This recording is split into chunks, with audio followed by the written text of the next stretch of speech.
morning and welcome to The Brief. Here's a look at your trending stories this morning. Prince Zayed says UNHRC resolution is not an attempt to interfere with the country's sovereignty. Tensions flare in Parliament. Himash Eshan proves himself as the fastest man in South Asia.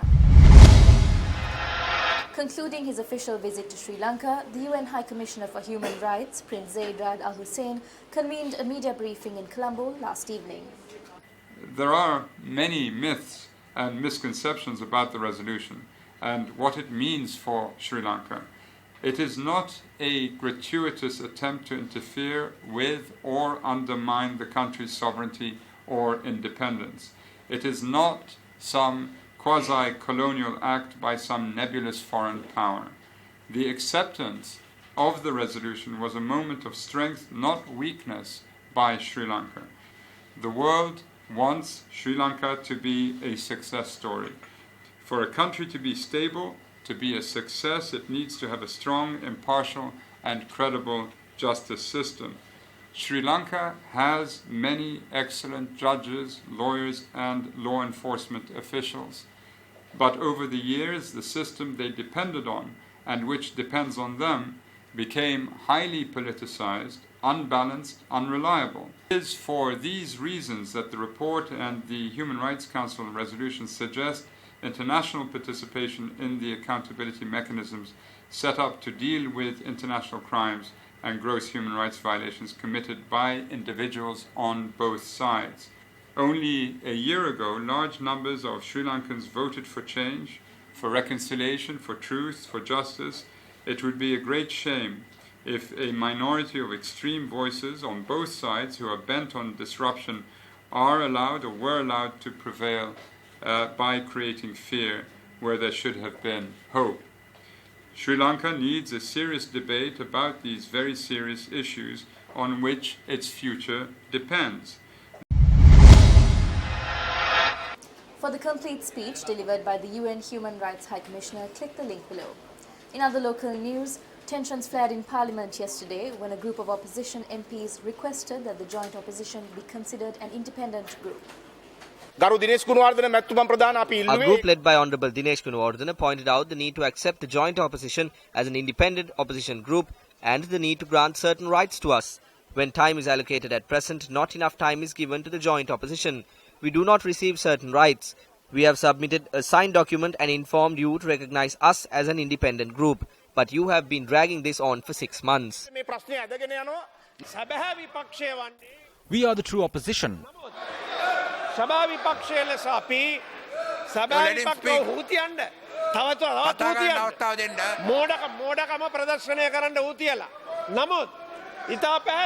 We have clearly mentioned this to the opposition leader as well. At this last minute too, we are calling on you to announce a decision. The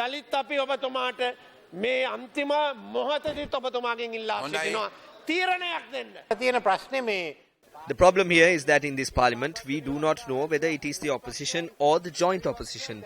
There must be one opposition. Honourable Speaker, if they want to smash coconuts in the meantime, let them do so.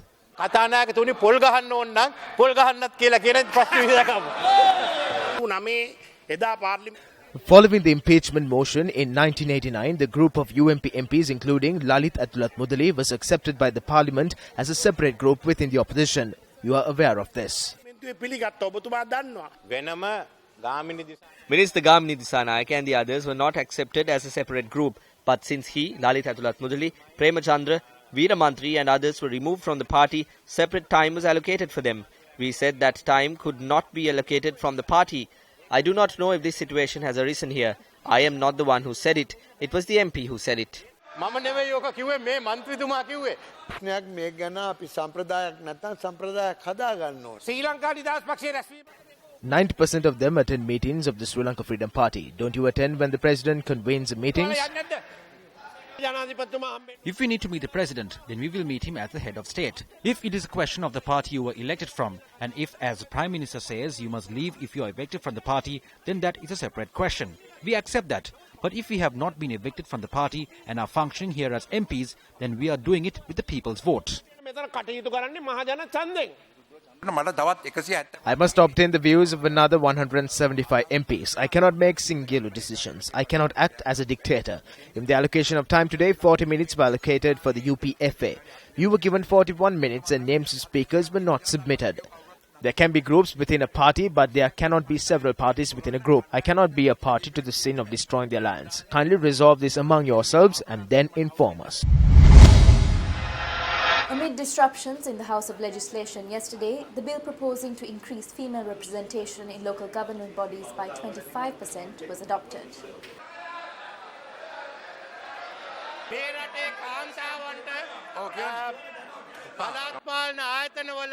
නියෝජනය ලබලා දෙන්න කියලා.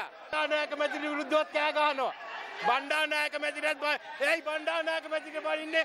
අපේ පවිත්‍ර වන්නියාච්චි ඇමතිතුමිය, മന്ത്രിතුමිය, ඇයි මෙතුමිය විරුද්ධ වෙන්නේ කාන්තාවන්ට නියෝජනය ලබා දෙන ගැන. එදා කාන්තාවන් ආරක්ෂා කරන කවුරුත් ඉන්නේ නැහැ. ගරු කතානායකතුමා චන්ද්‍රා බණ්ඩාර චන්ද්‍රානි බණ්ඩාර ඇමතිතුමියට කතා කරන්න ඉඩ දෙන්න කාන්තාව වෙනුවෙන් කියලා මම ඉල්ලනවා. විශේෂයෙන්ම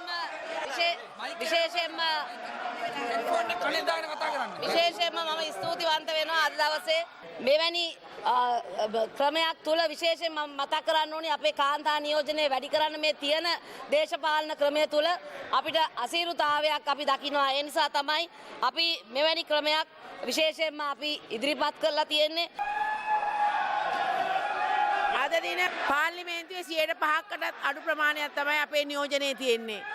මුළු දේශපාලන ක්ෂේත්‍රයේම ගත්තොත් 2%කටත් වඩා අඩු ප්‍රමාණයක් කාන්තා නියෝජනයේ තියෙන්නේ. කරු ෆයිසා මුස්තාෆා මැතිතුමා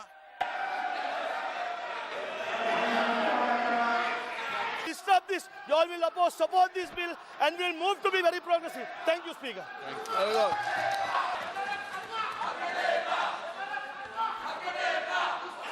ගරු රංග බණ්ඩාර මේ පාර්ලිමේන්තුව නියෝජනය කරන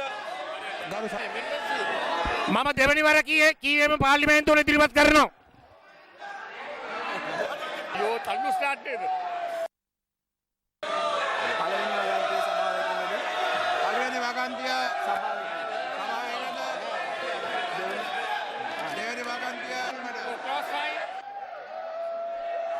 delete lines 27 අත්‍යවශ්‍ය සංශෝධන කීපයක් තියෙන අතුල් කරන්න. ගරු පළාත් කෙටුම්පත කාර්ය සභාවේ සරකා බලා සංශෝධන සහිතව සම්මත කරන ලද බව දැන්වනු කැමැත්තෙමි.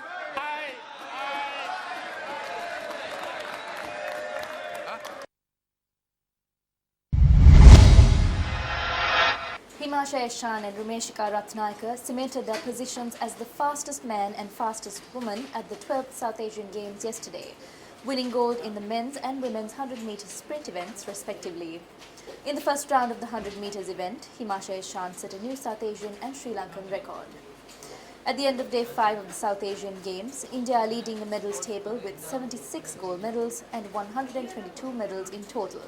Sri Lanka is second with 17 gold medals and 87 medals in total. He's on the mark. Himasha Eshan went on to win the men's 100 meters final with a time of 10.28 seconds. Sri Lanka's ALM Ashraf won the bronze medal in the event.